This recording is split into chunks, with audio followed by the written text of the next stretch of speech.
महाराज लेकुराचे हित जाणे माऊलीचे चित्त 80 कळवळ्याचे जाती करीला भाविन प्रीती पोटी भार वाहे त्याचे सर्वस्व ही साहे 80 कळवळ्याचे जाती करीला भाविन प्रीती तुका म्हणे माझे तुम्हा संतावरी ओझे 80 कळवळ्याचे जाती करीला भाविन प्रीती. त्याचा आवाज लई येतो, बंदच करा आवाज. श्रीमंत श्री जगद्गुरु तुकोबाराय प्रस्तुत कीर्तन रूपी सेवेकरता घेतलेल्या अभंगाद्वारे जगातल्या 2 मातींचं महत्व या अभंगामध्ये तुकोबाराय करत आहे. एक, जगाला जीवनाचं हित सांगणारी संत नावाची माय आहे आणि दुसरी, तुम्ही आम्ही निसर्ग नियमानुसार जन्माला येणारी एक माय आहे. या अभंगामध्ये तुकोबाराय 2 आयांचं महत्व सांगतायत. एक, जन्म देणारी, संसारात आपल्याला आपला संसार फुलवणारी आहे आणि दुसरी, जीवनात जन्म मिळाल्यानंतर आम्हाला सार्थकी लावणारी, आमच्या जीवनाचं हित करणारी एक आहे. अभंगाचा जसा वेळ मिळेल तेवढ्या वेळेमध्ये अभंगाचा भाव सांगायचा प्रयत्न करेन. तसं तरी पुण्यस्मरण आहे म्हणल्यानंतर मनुष्य देहाचं महत्व सांगावं असं माझ्या मनामध्ये तसं होतं. विना घेईपर्यंत देहाचं महत्व कळावं, मनुष्य देहाचं, मनुष्य जन्माचं महत्व सांगावं हेच होतं. पण इथं आल्यानंतर काय थोडंसं आज आईचं वर्णन करावं म्हणून अभंग मी बदलला. पहिल्यांदा देहाचं वर्णन करावं असं डोक्यात होतं, मी तसं सांगितलं होतं. पण पुन्हा योगायोगानं सुंदर ते झालं माझ्या लक्षात आलं काय नाही म्हणजे आज मातेचं महत्व सांगावं आणि म्हणून अभंग बदलला. या अभंगामध्ये 2 आया आहेत. एक, जन्माला आल्यानंतर मरेपर्यंत ज्याला परमार्थ करण्याचा मार्ग सांगणारी एक आहे आणि दुसरी तुम्हा मला जन्म देणारी आहे. दोन्ही आईंचं कर्तव्य आणि जगाच्या मालकाचं कर्तव्य एक आहे बरं का. तुम्हाला 1 तासाभराच्या शेवटी अभंगाचा भाव कळेल. आज ज्यांचं द्वितीय पुण्यस्मरण आहे ते आमच्या आदरणीय काकूंच्या जीवनपट तुमचा आमचा वारकरी आणि या कार्यक्रमाचा परिहार मी शेवटच्या 10 मिनिटात बोलणार आहे. आता मला थोडंसं एक अर्धा तास अभंगाकडे जायचंय. जगामध्ये जे भगवान परमात्म्याचं कार्य आहे तेच माझ्या संतांचं कार्य आहे आणि जे संतांचं कार्य आहे तेच प्रत्येकाला जन्म देणाऱ्या माईचं कार्य आहे. जन्म देणारी आई, परमार्थ शिकवणारे संत आणि जगाला कल्याणाकडे भगवत स्वरूपाने नेणारे माझे भगवंत, या तिघांचं कार्य एकच आहे. तिघांचं कार्य एक. कसं एक आहे? संत तुम्हा आम्हाला भगवंतापर्यंत पोचवतात. उलट आहे का? भगवंत तुमच्या आमच्या जीवनाचं हित करतो आणि जन्म देणारी आई सुद्धा तुमच्या आमच्या संसाराबरोबर आमच्या जीवाचं हित करते.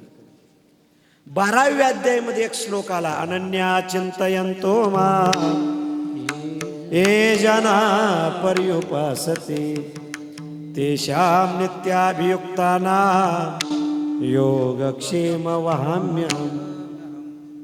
इचलकरंजीतले गायक खूप हुशार आहेत. त्यांनी माझा आज परीक्षाच घ्यायची ठरवली. कीर्तनाला काळी 2चा सूर असतो पण गंमत म्हणून त्यांनी पांढरी 2चा लावला. म्हणजे परीक्षा घ्यायचाच दिवस. असं बरंच झालं, जरा आवाज बसलाय त्यामुळं माझ्या मनातला भाव त्यांना कळला की काय कोण असतो. पांढरी 2 बरं आहे. जाणे माऊली ऐका, हा जाणे माऊलीचे चित्त. 12व्या अध्यायामध्ये ज्ञानोबारायांनी योगक्षेम सांगितला देवाचा. देव कोणाची जबाबदारी अंगावर घेतो, देव कोणाची जबाबदारी स्वीकारतो, देव कोणाचं सर्व सांभाळ करतो. योगक्षेम वहाम्यहम. देव स्वतः म्हणतो मी माझ्या भक्तांचा योगक्षेम स्वतः पाहतो. आणि त्या श्लोकाखाली पहिली ओवी टाकली ती आईची टाकली. म्हणजे देवाला सुद्धा मी माझ्या भक्तांची जबाबदारी घेतो हे पटवून दाखवण्याकरता लेकराचं आईचंच उदाहरण. त्या श्लोकाच्या खाली पहिलं उदाहरण आहे गर्भगुळू नावाचा शब्द आला पहिल्या ओवीमध्ये. ज्ञानेश्वरी आत्ताच 12वा अध्याय झालाय ना. अनन्या चिंतयंतो मे या श्लोकाच्या खाली ती ओवी आली. देव भक्तांची जबाबदारी कसं स्वीकारतो हे पटवून देण्याकरता आईचं उदाहरण ज्ञानोबारायांना 12व्या अध्यायात द्यायला लावलं. ज्ञानोबाराय म्हणतात एखादी 5-7 महिन्याची गरोदर स्त्री आहे, तिच्या पोटामध्ये 5-7 महिन्याचं लेकरू आहे, ऐका. आणि 5-7 महिन्याची गरोदर स्त्री पोटामध्ये लेकरू आहे.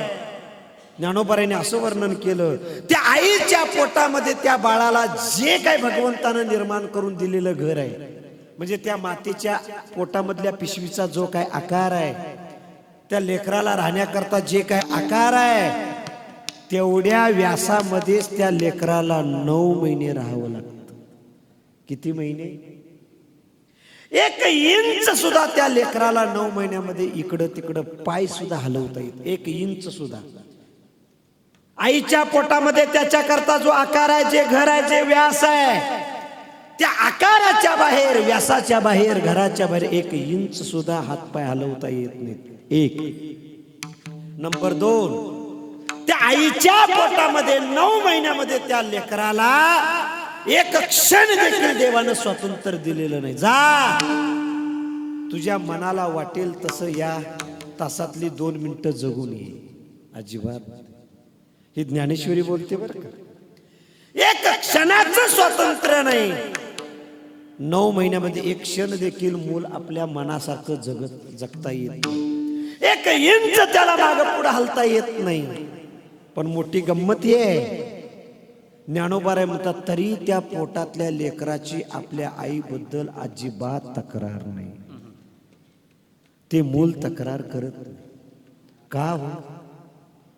अरे आम्ही जन्माला आलो, 20-25 वर्षाचे झालो, शिक्षण झालं, नोकरी करायला लागलो, हातात पैसा यायला लागला, दिवसभर जिल्हा, तालुका, राज्य पाहिजे तिथं फिरून येतो, पाहिजे त्या हॉटेलमध्ये खातो, पाहिजे ते कपडे घेतो, पाहिजे ते आपल्याला भोग भोगवतो.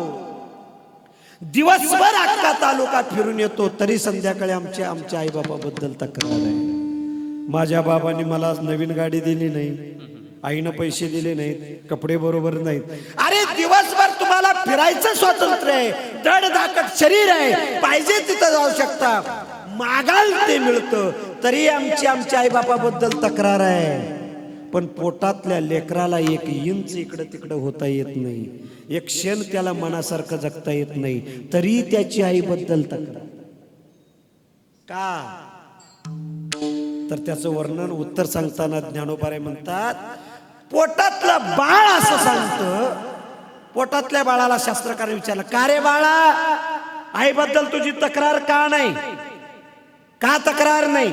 एकतर तुला हलता येत नाही, बोलता येत नाही, मनासारखं जगता येत नाही, तुझ्या यातना दुःख कोणाला सांगता येत नाही. समजा आईच्या पोटातल्या बाळानं आपल्या तक्रारी सांगायचं ठरवलंच, आतनं ओरडायला सुरुवात केली.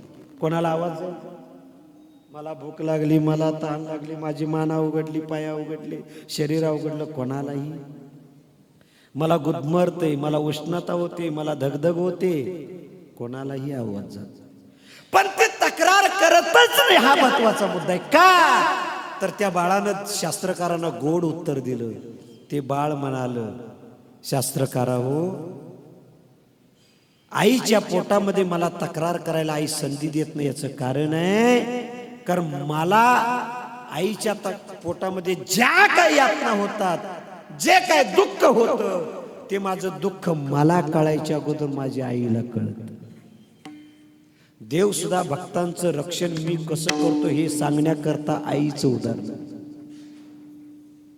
ते बाळ म्हणतंय आईच्या पोटामध्ये मला भूक लागली, मला भूक लागली, हे मला भूक लागले हे मला कळायच्या अगोदर माझ्या आईला कळतं. आणि मला भूक लागली मला कळायच्या अगोदर आई मला बरोबर अन्न पुरवते. आईच्या पोटामध्ये मला तहान लागली, मला तहान लागले हे जाणवायच्या अगोदर लेकराला तहान लागली हे आईला कळतं. आणि आई बरोबर मला पाणी पुरवते. मला आईच्या पोटामध्ये माझी मान अवघडली, त्या आसनामध्ये माझं शरीर अवघडलं, माझं अंग दुखतंय हे मला कळायच्या अगोदर माझ्या आईला कळतं. आई बरोबर कुस बदलते. ऐका, म्हणून आपल्या घरात एखादी नवीन सूनबाई, नवीन आपली कन्या गरोदर असेल, तिला दिवस गेले असतील आणि घरात जर म्हातारी बाई असेल तर त्या लेकरीला सांगते, हे बघ तुला आवडते ते खाऊ नकोस. त्या लेकराला पचते रुसते तसं. तुला आवडते तसं वागायचं नाही, लेकराला आवडते तसं वाग. माझं बोलणं एवढंच आहे. आईच्या पोटातल्या बाळाला आई तक्रार करायला वेळच देत नाही. म्हणजे आईच्या पोटात एक दुःख नाही, हजारो दुःख आहे. पण त्या लेकराची हजारो दुःख लेकराला कळायच्या अगोदर आईला कळतात. तसं तुम्ही भक्ती करायला लागला की भक्ताच्या वाटेवरच्या सगळी अडचणी भक्ताला कळायच्या अगोदर देवाला कळतात. म्हणून योग क्षेम वा, म्हणून देव त्या बाजूला करतो. दुसरी गोष्ट सांगतो, आई या शब्दाचा अर्थ आहे जगात आईसारखं पालन दुसऱ्याला करता येत नाही म्हणून आई. शास्त्राने असं सांगितलं, माता समनास्ते शरीर शोषण पोषण. आईसारखं शरीराचं पोषण दुसरं करू शकत नाही. भार्या समनास्ते शरीर तोषण, पत्नीसारखं शरीराचं तोषण दुसरं कोणी करत नाही. पत्नी म्हणजे वॉशिंग मशीनच. ज्यांचा कोणाचा कपडा वॉशिंग मशीन मध्ये जाऊन आला त्याला विचारा की अहो कसंच राहत नाही त्याला आत पिळून पिळून येडं घालून झोलं देऊन बाहेर काढलं जातं. महिन्याभरात कापड फाटून जातं महाराज. भार्या समनास्ती शरीर तोषणम, विद्ये समनास्ती शरीर. विद्येसारखं शरीराचं भूषण नाही, पत्नीसारखं शरीराचं तोषण नाही, चिंतेसारखं शरीराचं शोषण नाही, आणि आईसारखं शरीराचं पोषण. आणि म्हणून दोन प्रकारचे आहे. एक तुमच्या आम्हाला जन्म देणारी आई. आज आदरणीय ज्या काकूंचं पुण्यस्मरण आहे त्या काकूंचा जीवनपट बघितला तुम्हाला अतिशक्ती वाटेल, पण मला आमच्या संत वाङ्मयातल्या मदालसेचा आठवण. मदालसा नावाच्या पतिव्रतेनं आपल्या मुलाबाळांना संस्कार देण्याकरता जो पाठ गिरवला तोच पाठ आदरणीय वाघमारे काकूंनी गिरवलाय. आदर्श प्रपंच उभा करत असताना सुद्धा प्रपंचाला परमार्थाची जोड लागते, प्रपंचाला भक्तीची जोड लागते. हे आपल्या आचरणातून आपल्या पुढल्या पिढीला, लेकरांना, नातवांना घालून देणारा डाव म्हणजे आहे. एक गमक सांगतो तुम्हाला. संत नावाची माय आणि आपली जन्म देणारी आई दोन्हींचं महत्व शास्त्राने येतं. चार जाती आहेत जगामध्ये. एक जळजळणारी जात आहे, दुसरी हळहळणारी जात आहे, तिसरी कळवळणारी जात आहे, आणि चौथी तळमळणारी जात आहे. जळजळणारी जात 10-10 फुटाला आहे बघा, गावोगावी आहे, शेजापाजारी आहे, व्यवसायामध्ये आहे, स्पर्धेमध्ये आहे, नोकरीमध्ये आहे, शिक्षणामध्ये आहे. जाईल तिथं जळजळणारी जात आहे. संसारात आहे, परमार्थात सुद्धा आहे. नंबर 2, मला वावगं बोलायचं नाही, पुढे जायचं. दुसरा वर्ग आहे हळहळणारी. दुसऱ्याचं दुःख पाहिलं की अंतकरणात धस्स होतं. ही संसारात राहून हळहळणारी जात आहे. एखादा प्रवासी रस्त्याने चालला, त्याला जर ठेच लागली तो कोण्या जातीचा आहे माहित नाही, तो कोण्या गावचा आहे माहित नाही, त्याला ठेच लागली तो पडतोय थोडंही वाटलं की आपलं अंग सावरतं, अरे धर, आपल्याला हळहळ होते. तिसरं आहे तळमळणारी जात आहे, आणि चौथे ती कळवळणारी जात आहे. ऐका, लेकरा करता आई काय करते असा शास्त्रकारांनी प्रश्न केला, आणि त्याचं उत्तर देताना शास्त्रकारांनी खंडन केलं. आई काय करते हो, आई कुठे काय करते इकडं मी जात, फक्त आई काय करते एवढं शास्त्र. आई काय करते, एका शास्त्रकाराने सुंदर सांगितलं, एका लेकराला जन्म देण्याकरता ती आई काय करते नाही, त्या 9 महिन्यामध्ये अख्खं आपलं शरीरच त्या लेकराच्या नावानं अर्पण करते. सोपं आहे का? कोण वैज्ञानिक असतील तर त्यांना माहित असेल, आईच्या पायापासून डोक्यापर्यंत तिच्या शरीरातला प्रत्येक घटक 9 महिन्यामध्ये त्या लेकराच्या शरीर वाढी करता, जीवन वाढी करता. नुसता रक्त नाही, तिच्या रक्ताने नुसता बाळ तयार होत नाही, तिच्या मांसाने हाडाने नुसता बाळ तयार होत नाही. आईच्या पोटात बाळ असताना सुद्धा त्या आईला ग्रंथच वाचावे लागतात, म्हणजे तिचा मेंदू सुद्धा आईच्या लेकरा करताच आहे. तिचे डोळे, तिचं बोलणं, तिचं खाणं, तिचं पिणं, तिचं विचार करणं, तिचं वागणं, तिची भक्ती, अख्खं शरीर त्या लेकरांच्या नावानं ती अर्पण करते. पायापासून डोक्यापर्यंत तिच्या शरीरातला प्रत्येक घटक त्या लेकराच्या जीवनवाढी करता उपयुक्त आहे. म्हणून 9 महिन्याने ते 2.5-3 किलोचं होतं. सजासजी होतं का? अख्खं शरीर लेकराच्या नावानं अर्पण करावं लागतं, त्यावेळी त्या लेकराचा जन्म होतो. ज्ञानोबारांनी याच्याही पुढे जाऊन गोड उदाहरण सांगितलं. 2 वर्ग आहेत, एक संत नावाची आई आहे आणि दुसरी आपली आई आहे. खरं सांगू, परमार्थातली प्रपंचातली आई सांगितल्याशिवाय संत नावाची परमार्थातली आई तुम्हाला कळणार नाही. आपल्याला वेळ पण कमी आहे, आणि हा एवढा आई हा विशेष आपल्याला पाहिजे तेवढ्या वेळेत संपवला तरी बस झालं. देहाचा आज राहू द्या, पुन्हा कुठल्या तरी पुण्यतिथीला देहाबद्दल बोल. खरं सांगावं,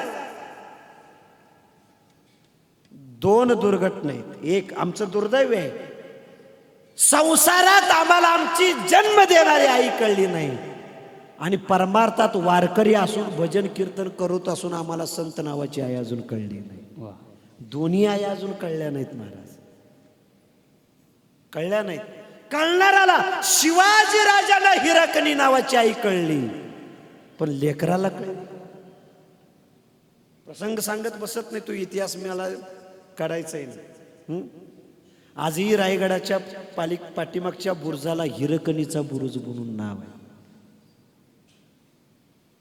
जन्म देणारी आई तुम्हा आम्हाला संसार करणाऱ्या पोरांना कळली नाही, आणि भजन पूजन कीर्तन करणाऱ्या, ज्ञानेश्वरी वाचणाऱ्या तुमच्या आमच्यासारख्या साधकांना संत नावाची आई अजून कळली नाही. हे दुर्दैव आहे, आई कळली नाही. आमचा जन्म झाला, 5-7 महिन्याचे आम्ही होतो, बोलायला येत नव्हतं, वाचा नव्हती. होती का वाचा? काय येत नव्हतं. आणि त्यावेळी मात्र आमच्या प्रत्येक पावलाकडे आईची नजर असायची. आम्हाला बोलता येत नव्हतं, आम्ही आ ऊ आ एवढंच, पण आमच्या आ ऊ मधली सुद्धा भाषा त्या आईला कळत होती.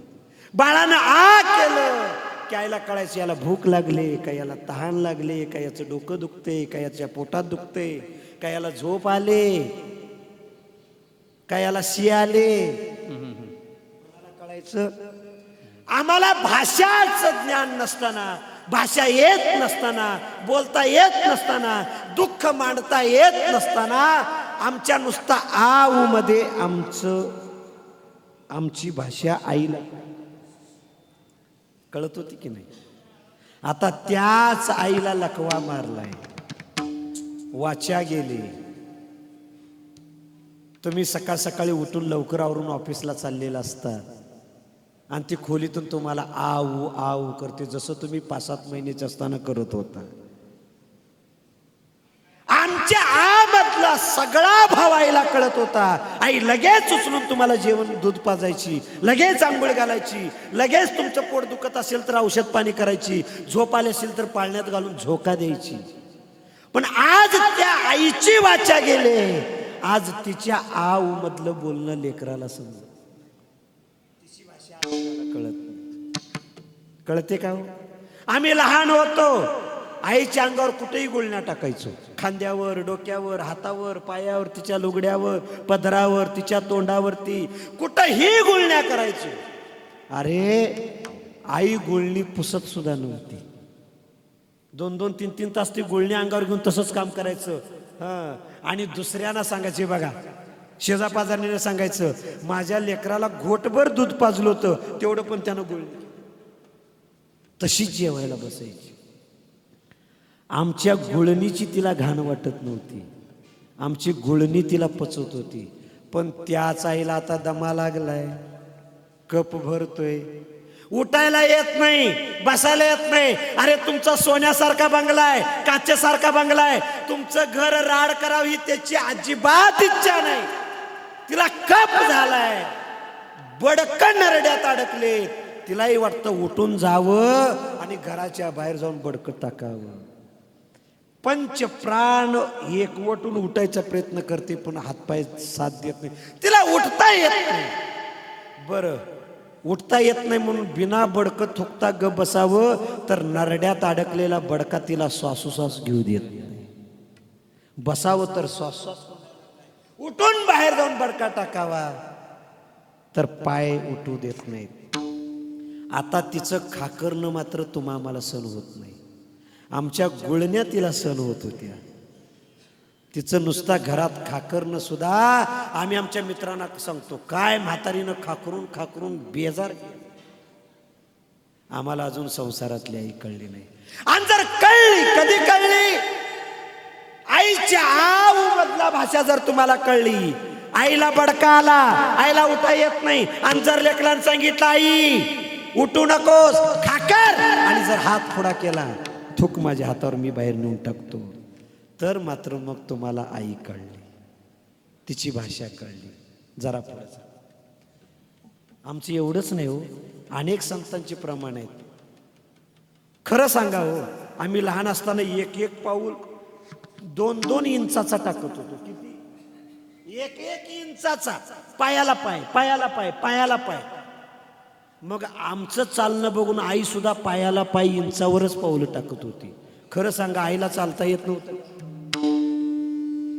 चालता येत होतं, पण तुमच्या आनंदामध्ये तिला रंगायचं होतं. महाराजांनी गोड सांगितलं, छान छान. बाळकाची चाले बाळकाची चाले चाले, बाळकाची चाले चाले, बाळकाची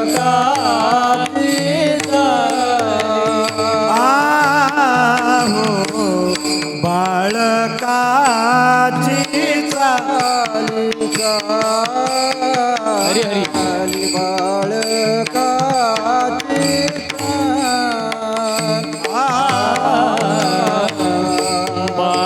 बाळकाची चाली बाळकाची चाली.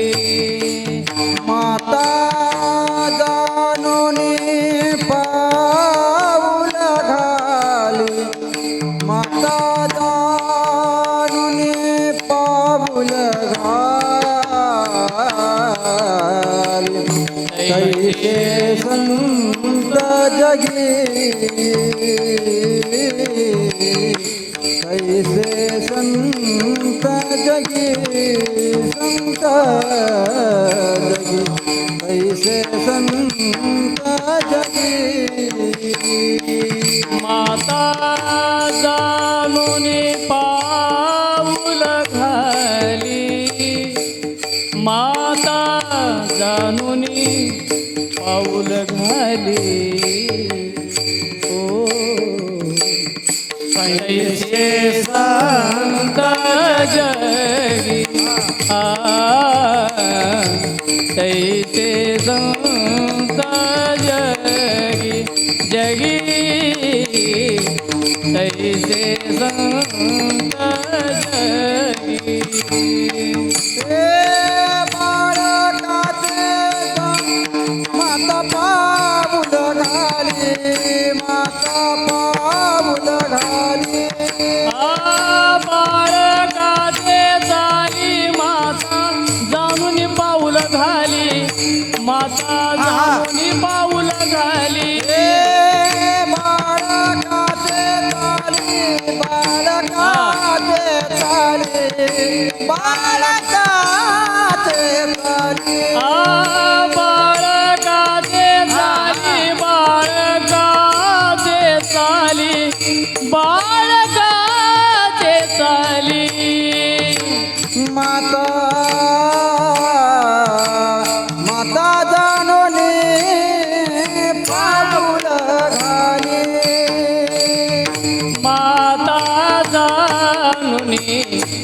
माता जाणून पाऊल घाली तुम्हाला परमार्थ शिकवणारे संत सुद्धा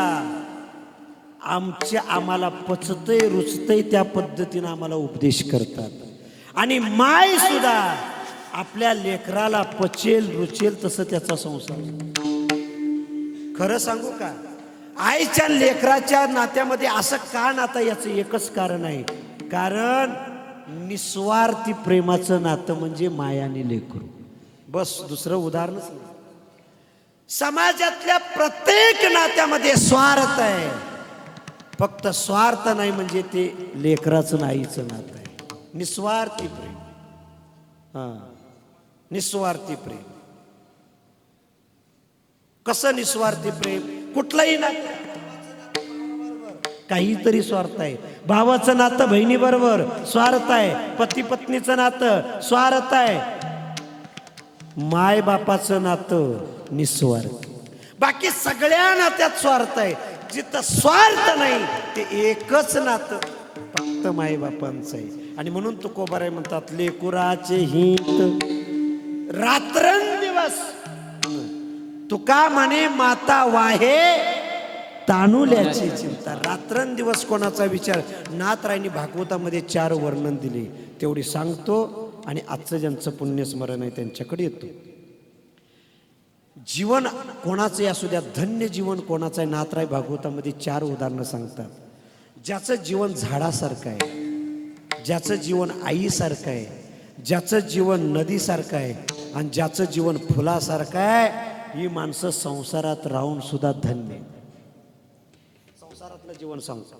एक, ज्याचं जीवन झाडासारखं आहे ती माणसं संसारात राहून धन्य. नाथरायने भागवतामध्ये उदाहरण दिलं. झाड काय करतं, नीट ऐका, झाड काय करतं?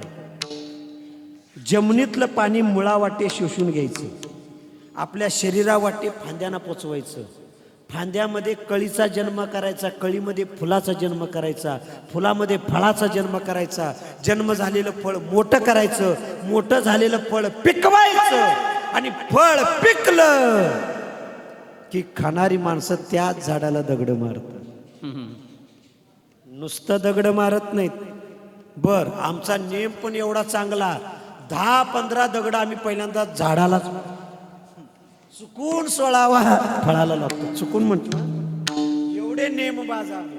म्हणजे एक फळ खाण्याकरता आम्ही 10-15 वेळा झाडाला जपतो. चुकून 16वा दगड फळाला लागतो, मग फळ आम्ही खातो. आता ऐका, खरं सांगा हो, बोलत चला बरं का, इथून पुढं खूप महत्वाचं आहे. झाडाला फळाचा काहीतरी फायदा आहे. झाड फळ खात, मग झाड कधी म्हणतं का? अरे त्या जमिनीतलं पाणी शोषून घ्यायचं, शरीरावाटे फांद्याला पोचवायचं. म्हणजे एखाद्या लेकराला जन्म देताना जसं आई रक्त पुरवते त्या गर्भाला, तसं आपल्या खोडावाटे झाड रक्त पुरवतं त्या फळाला. फळाचा जन्म करायचा, मोठं करायचं, पिकवायचं आणि पिकलेलं फळ फळ खाणारी माणसं मलाच पुन्हा जखमा करतात. काही माणसं दगड मारत नाहीत, पण त्याच्याच अंगा खांद्यावर तुडवत वर जातात, फळ तोडून खातात. अरे मलाच जखमा करायचं, माझ्याच खांद्यावर तुडवायचं, मग फळ जन्माला घालायचा उपयोगच काय? पुढच्या वर्षापासून मी फळच जन्माला घालत नाही. असं झाडाला माहित आहे फळाचा मला काहीच फायदा नाही, पण झाड वर्षाला फळ पिकवल्याशिवाय राहत नाही. ज्यांचं जीवन संसारात राहून झाडासारखं आहे.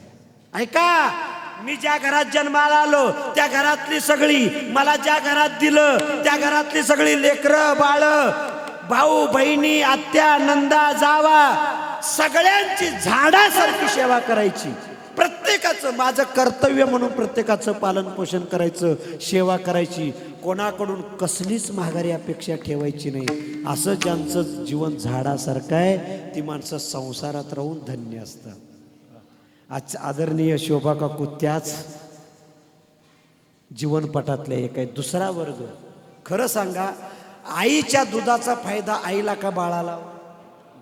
हे भागवतकार विचारतात, मी माझ्या पदरचं बोलत नाही. आणि माफ करा, तुम्हाला वाटत असेल मी विनोद करेन तर ते जमणार नाही.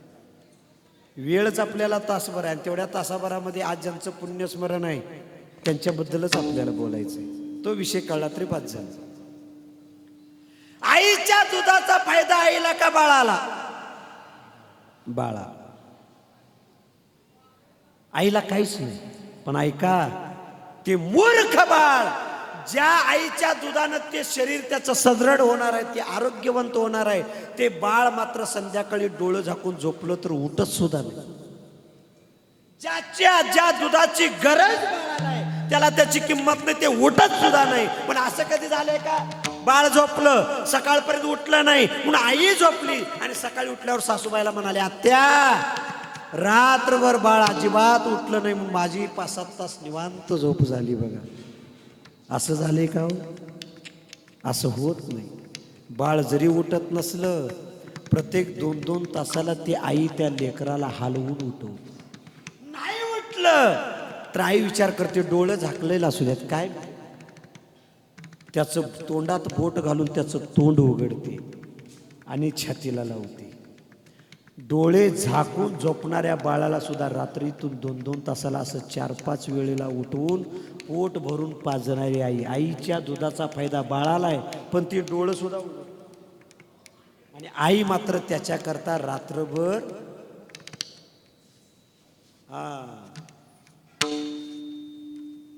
जाग राहते महाराज.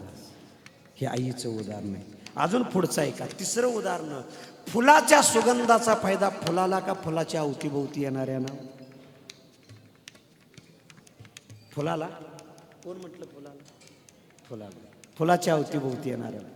फुल दरवळत, अरे कोणा करता? फुला करता नाही.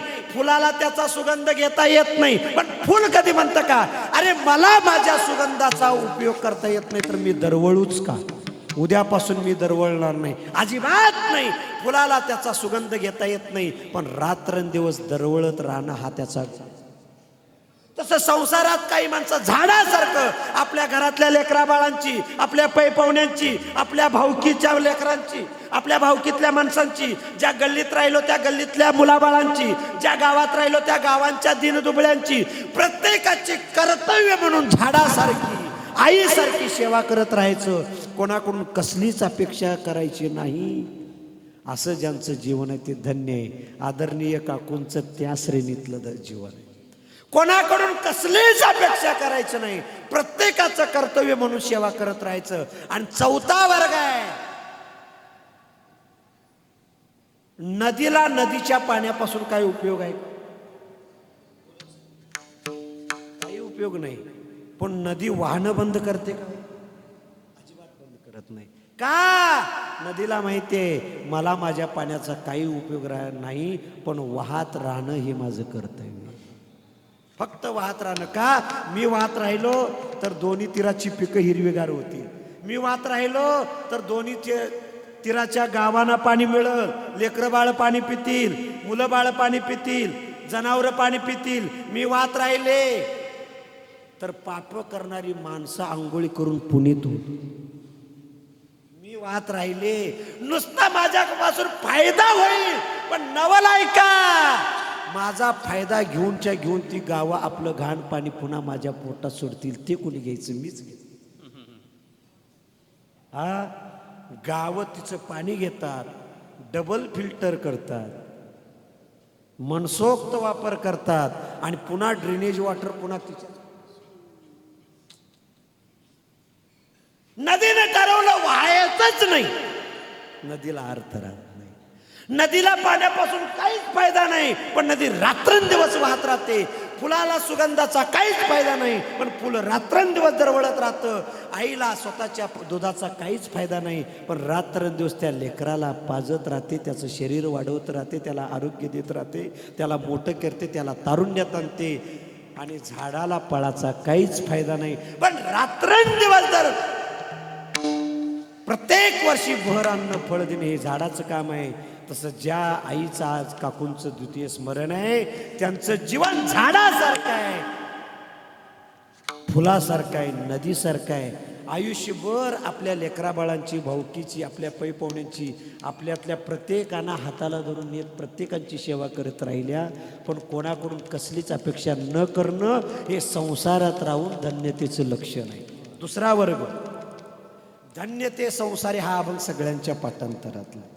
संसारात राहून खरंच भक्त कोण असतात, खरंच महात्म्यांची लक्षणं कोणाकडे असतात, तर मधुरावानी ओटी तुका म्हणे वाव पोटी. संसारात राहून ज्यांच्या वाचेला अपशब्द नाही, संसारात राहून ज्यांची वाचा मधुर आहे, कोणालाच बोलण्याने दुखवत नाही, ती संसारात राहून धन्य माणसं आहेत. आणि ऐका, आम्ही काय करू शकतो याच्या पलीकडं? तुकोबांनी गोड सांगितलं, हा मनुष्य देह एकदाच आहे, याचं महत्व ज्यांना कळलं त्यांचं जीवन.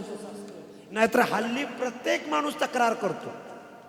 अरे दुसऱ्याच्या लग्नात गेला तरी बसत नाही, दुसऱ्याच्या लग्नात गेला तुला आशीर्वाद द्यायला तिथं जाऊन सुद्धा म्हणतोय माझं भाऊबंद काय बरोबर नाही. अरे आशीर्वाद द्यायचं काम. तिथं गेल्यावर सुद्धा म्हणतो पोरांनी मला फसवलं, दोस्तांनी फसवलं, घरच्यांनी फसवलं. कोण फसवतं? सगळ्यात ऐका, आमच्या नात्यातली माणसं आमच्या डोळ्यात देखत जातात, आम्ही काय करू शकत नाही. हे जीवन खूप क्षणभंगूर आहे. आणि म्हणून करा करा लाग पाठ, धरा पंढरीची वाट, जव नाही चपेट घात पडिला. आणि एक आई काय करू शकते?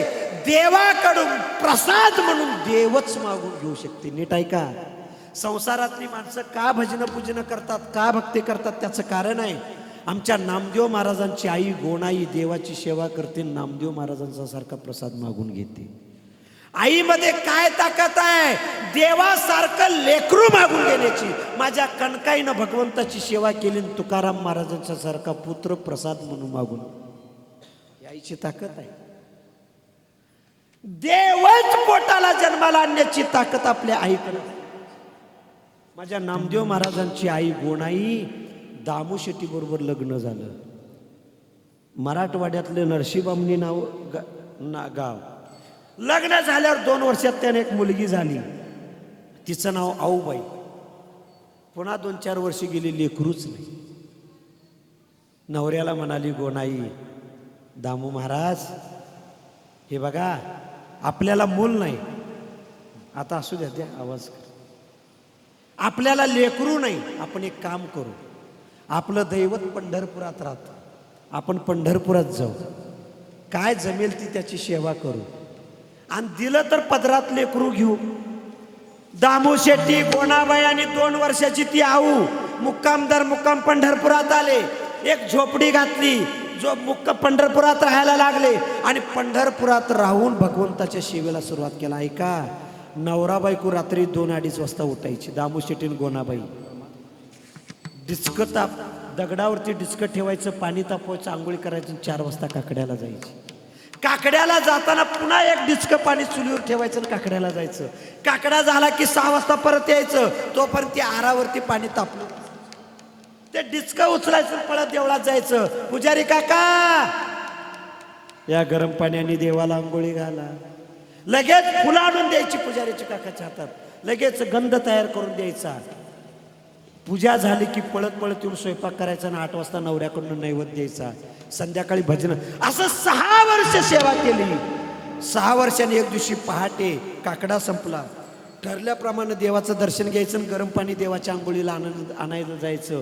म्हणून गोणाबाई पळत गेली, देवाचं दर्शन घ्यायला गेली. दर्शन घेतलं, मागं सरणार एवढ्यात देव बोलले, गोणाई बरं आहे ना? कोण बोलतंय म्हणून वर बघितलं तर प्रत्यक्ष भगवान बोलत होते. ओ गोणाई, पंढरपुरात येऊन तुम्हा नवरा बायकोना 6 वर्ष झाली, रात्रंदिवस माझी सेवा करत आहे. बर, मी या गावचा पाटील आहे आणि पाटलाचं काम असतंय गावातल्या प्रत्येकाला कमी जास्त अडचणी बघायचं. अहो तुम्हाला काय हवंय सांगा, तुम्ही माझी 6 वर्ष सेवा करत आहे. आणि मग गोणाईने सांगितलं, हे बघ देवा, सगळं आहे, काय कमी नाही, फक्त एकच आहे.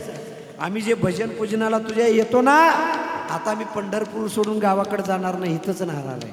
आम्ही म्हातारं झालो, आमचे हातपाय गेले, आम्ही धरणीला बसलो, तरी आमच्या घरातून तुला नैवेद्य यावा, तुझ्या काकड्याला कोणीतरी यावं, तुझ्या भजनाला कोणीतरी यावं, हा नेम पुढं चालावा. म्हणून एक लेकरू दे. देवानं सांगितलं, आई माझ्या देवाचं तत्व आहे, सेवा केली की मागाल तू. म्हणून तुकोबाराईने सांगितलंय, अगोदर सेवा करा आणि मग अहो प्रपंचातलं काही मागून बघा. देवाची भक्ती केल्यानंतर परमार्थच मागावा असं नाही. अगोदर तुम्ही संसारातलं काही मागायचा तुम्हाला अधिकार आहे. मी माझ्या पदरच्या वाणीनं बोलत नाही, तुकोबाराय म्हणतात, मागणे ते मागो देवा, मागणे ते मागो देवा, मागणे ते मागो देवा, मागणे ते मागो देवा. मागणे मागो देवा, मागणे मागो देवा,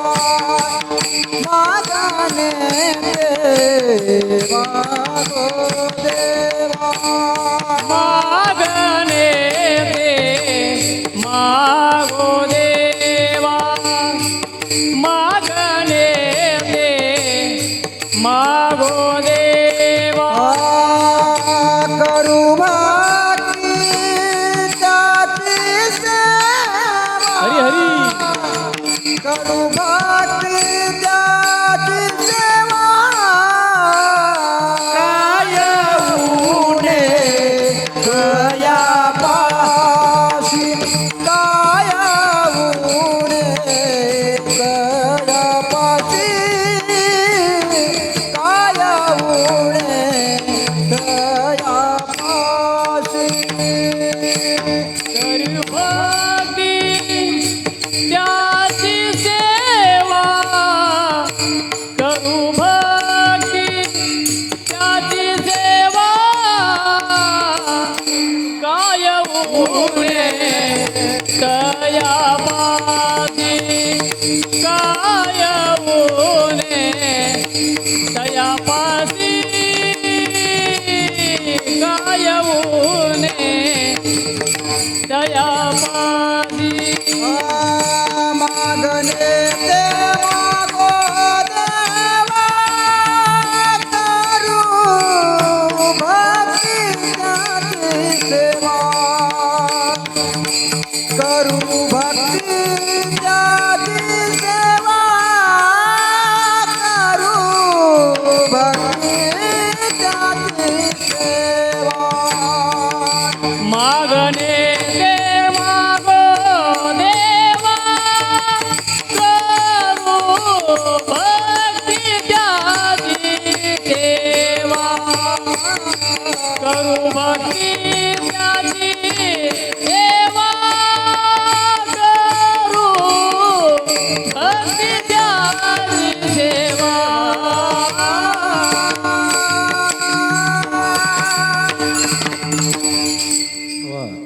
हा परमार्थातला सिद्धांत आहे.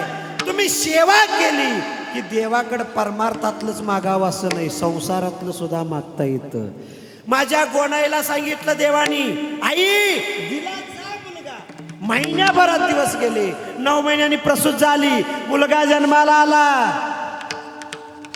आणि आंगड टोपडं घेऊन माझा भगवान परमात्मा एक दिवशी दामू शेट्टीच्या दारात गेला. दामू काका, रुक्मिणी माता देव. रुक्मिणी माताच्या हातात लेकरू दिल्या दिल्या देवानं रुक्मिणी मातेच्या कानात सांगितलं, आई साहेब याचं नाव नामदेव ठेवा, कारण हे नामानं यांना मिळाले. मी एक सांगतोय का, आजही प्रपंचामध्ये देवाकडे तक्रार करायची गरज नाही. तुम्ही जर सेवा केली असेल, खरंच भक्ती केली असेल, तर तुम्हाला चांगल्या स्वभावाची देव लेकरं देतो, चांगल्या स्वभावाच्या सुना देतो, चांगल्या स्वभावाची नातू कोण्या ना कोण्या रूपानं तुमच्या सेवेचं फळ म्हणून देव तुमच्या समोर ठेवतो. आजही काही लोक कबूल करतात. अहो काही म्हातारी माणसं म्हणतात आम्हाला जमलं नाही, ते आमच्या लेकरांनी गावाला करून दाखवलं. ऐका नीट, आता देव फळ कोण्या कोण्या रूपाने देतो हे मी तुम्हाला सांगालो. आमच्या लेकरांनी करून दाखवलं. तो त्या लेकरांचा पराक्रम नाही, त्यांच्या आई वडिलांनी आजोबांनी घरात कोणीतरी केलेल्या भगवंताच्या भक्तीचा पराक्रम आहे. माना अगर न माना. काय लोक सांगतात अहो आम्हाला जमलं नाही, आमच्या मुलांना जमलं नाही, आमच्या नातवानं आमच्या घराण्याचं नाव जिल्ह्यात. तो त्या नातवाचा पराक्रम नाही, त्यांच्या घरात कोणीतरी केलेल्या भगवंताच्या सेवेचा फळ. आज ज्या आईंचं पुण्यस्मरण आहे त्याने आपल्या प्रपंचाबरोबर, आपल्या 3 लेकरांच्या मोठ्या संसाराबरोबर आपला परमार्थ सुद्धा कमी होऊ दिला नाही. आणि ऐका, मला आल्यावर सांगितलं वाऱ्या तर केल्यास, पण त्यांना कळलं होतं की नाही मला माहीत नाही. का कळलं होतं कोणास ठाऊक. आपलं आयुष्य क्षणभंगुर हे कळल्यामुळं का काय कोणास ठाऊक. वारी कुणी चुकवू नये, घरात आमची ही आषाढ वारी चालावी म्हणून आज्ञा, म्हणजे तसा शब्द दिला.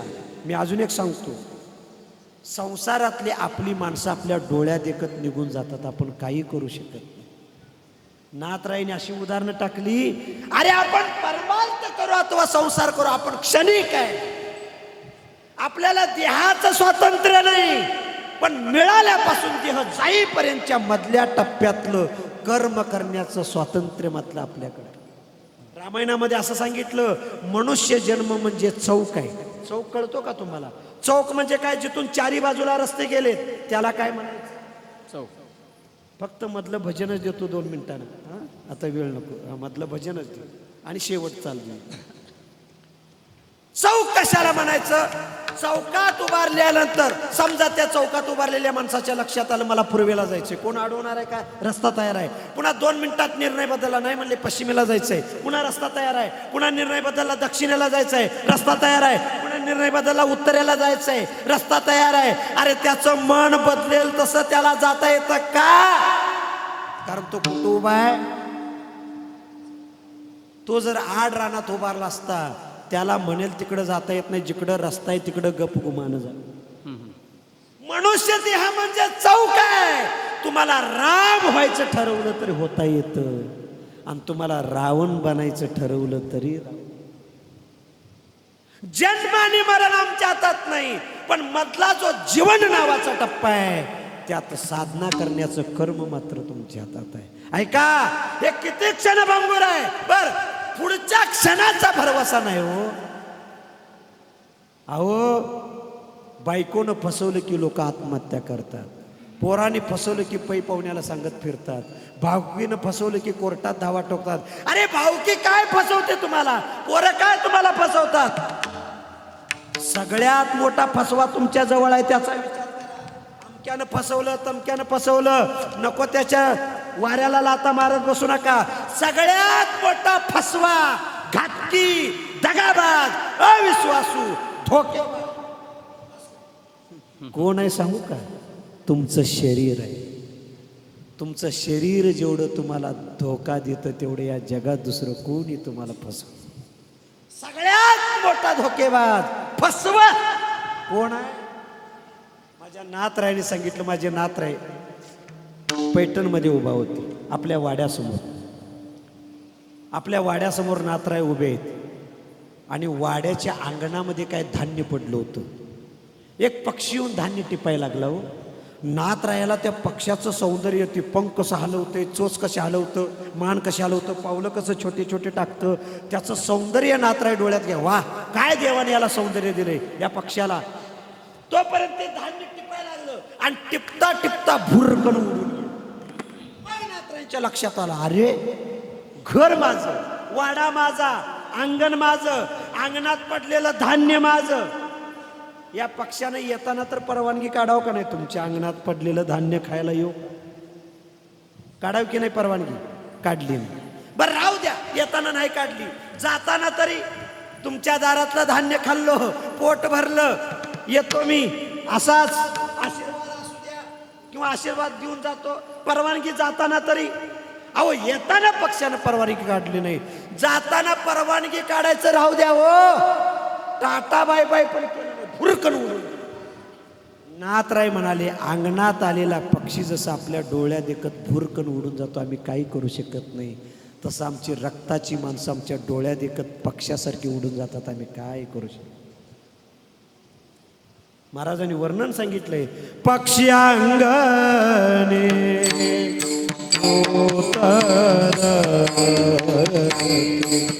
पक्षी अंगणे उतर, पक्षी अंगणे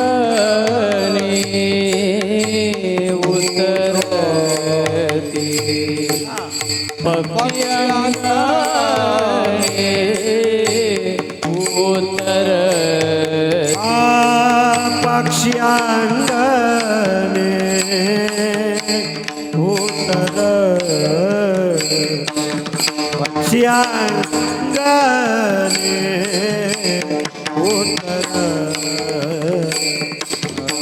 पक्षी अंगणी उतरती, पक्षी अंगणी उतरती. ते का गुंतोनिया रहा, एका गुंतोनिया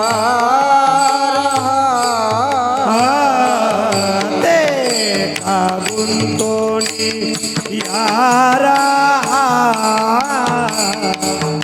एका गुंतोनिया रहा.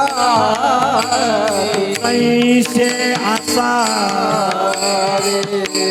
संसारी, कैसे असावे संसारी, कैसे असावे संसारी. ऐसे आसावे संसारी, तैसे आसावे संसारी, तैसे आसावे संसारी. पक्षी अंगणी उतरती, जे का गुंतोनिया राहती, जे का गुंतोनिया राहती, कैसे आसावे संसारी. पक्षी अंगणी उतरती, एका गुंतोनिया राहती, एका गुंतोनिया राहती, तैसे आसावे संसार.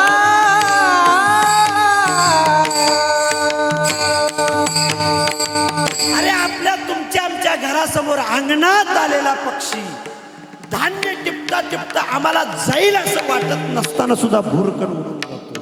आणि ऐका, अशी आपल्या रक्तातली माणसं गेली ना, दिवसभर कसं तरी आपल्याला वाटत नाही, पण अंधार व्हावा, रात्र व्हावी, आपण आपल्या खोलीत झोपलेलं असावं आणि अचानक दरवाजावरती थाप पडल्यासारखं जाणवतं. आपल्या नावानं गेलेल्या माणसानं आवाज दिल्यासारखं वाटत. आपल्याला वाटतं त्या गेलेल्या माणसानं आपल्याला आवाज द्यावा, आपण छटकन उठून दार उघडावं आणि आवाज दिलेलं गेलेलं माणूस दरवाजाच्या बाहेर आपल्यासाठी उभा असावं आणि आपण पटकन आलिंगन देऊन मिठी मारावी. रात्रीचं घर खायला उठतं ना, एवढं क्षणिक आहे. अंगणातला पक्षी जसं भुरकन डोळ्यागत उडून जातो डोळ्यासमोर, तसं आपले जवळची माणसं आपल्या डोळ्यात देखत निघून जातात. एवढं क्षणिक आहे. नाथरायनी दुसरं उदाहरण दिलं. अरे मानवी जन्म किती क्षणिक आहे. समजा पूर्वी प्रवासाला निघाले किंवा लिकीच्या गावाला जायचं असलं, पाहुण्याच्या गावाला जायचं असलं, चालत लोक जायची, नाहीतर घोड्यावरून जायची. बर, पाहुण्याचं गाव अजून 2-3 कोस आहे. एवढ्यात जर सूर्यास्त झाला, अंधार पडला, जे गाव अंधार पडायला समोर येईल त्या गावात धर्मशाळेत जायचं.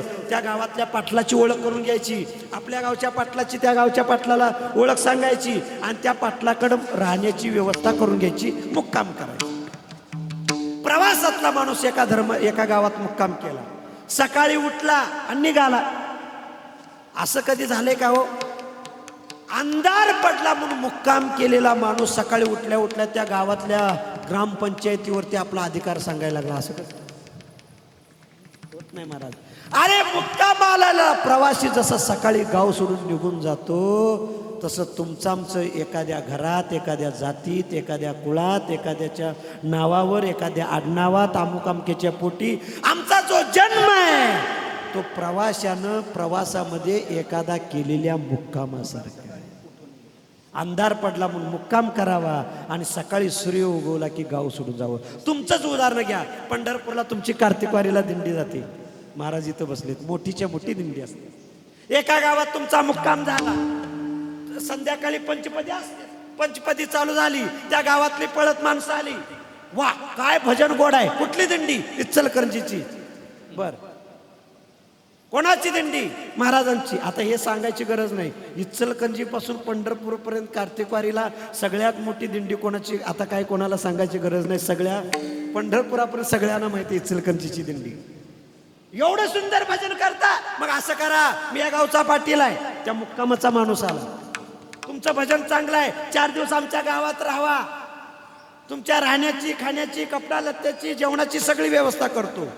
दिंडीतली माणसं म्हणाली, आम्ही त्या पाटलाकडचा विठू पाटील त्याचे, आम्हाला त्या पाटलाकडे जायचंय. आमच्या दिंडीत लेकरं बाळ आहेत, म्हातारी माणसं आहेत, हजारों संख्या आहे. तुमच्या गावात यायला सूर्य बुडायला गेला, नाविलाज आहे म्हणून आम्ही मुक्काम केलाय.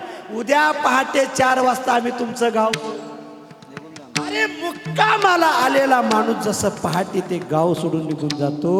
अरे ज्या घरात, ज्या जातीत, ज्या कुळात, ज्या आडनावावर, ज्या मायबापाच्या पोटी जन्म घेतला, ते घर, ते कुळ, ती जात, ती घराणा, तुमचा जन्म एक दिवस केलेल्या मुक्कामासारखा आहे. वस्ती कर वस्ती आला, प्रातकाळी उठून. एवढं एक क्षणिक आहे.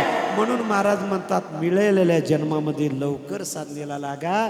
आजचं जे जीवन आहे ते संतांचं नातेच आहे. मुंडले कुराचे हित जाणे माऊलीचे चित्त, 80 कळवळ्याचे जाते करीला बावी. मधली चाल म्हणा, गडबडीत म्हणा. लेकुराचे हित, लेकुराचे हित, लेकुराचे हित, लेकुराचे हित, लेकुराचे हित,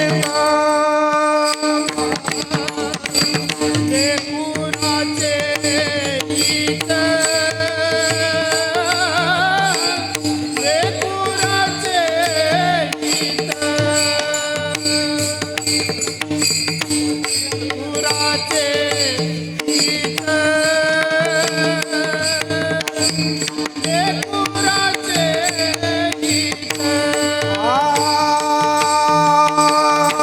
लेकुराचे हित, लेकुराचे हित, लेकुराचे हित,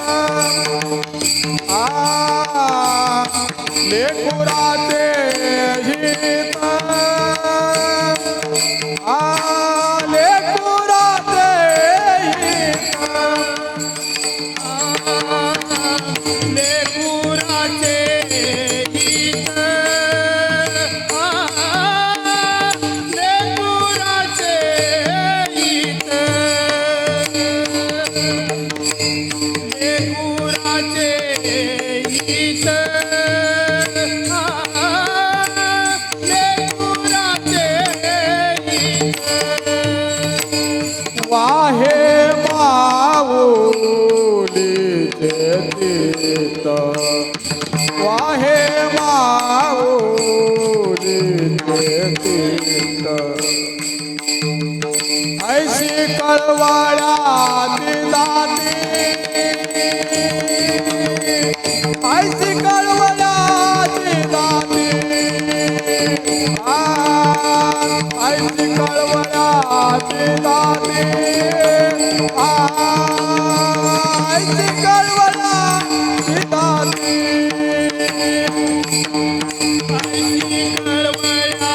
कळवळ्याची दाती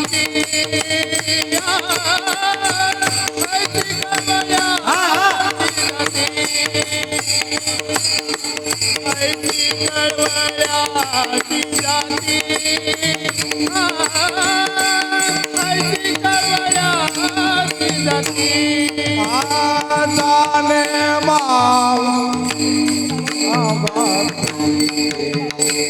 करीला विना प्रीती करीला विना प्रीती करीला विना प्रीती करीला विना प्रीती करीला विना प्रीती करीला विना प्रीती आईची कळवळा दाती आईची कळवळा दाती आईची कळवळा दाती आईची कळवळा दाती आईची कळवळा दाती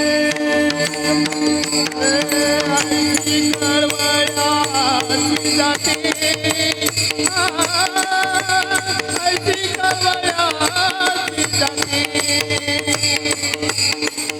ऐशी कळवळ्याची दाती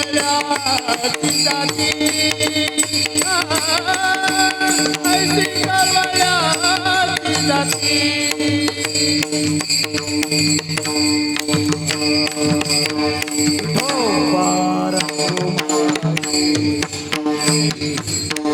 भजन करा, 1 मिनिट भजन करा सर्वांनी, टाळी वाजवा. जय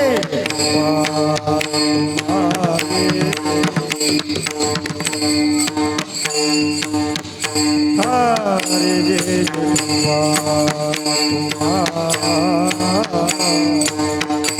टाळ घोळा, टाळ घोळा.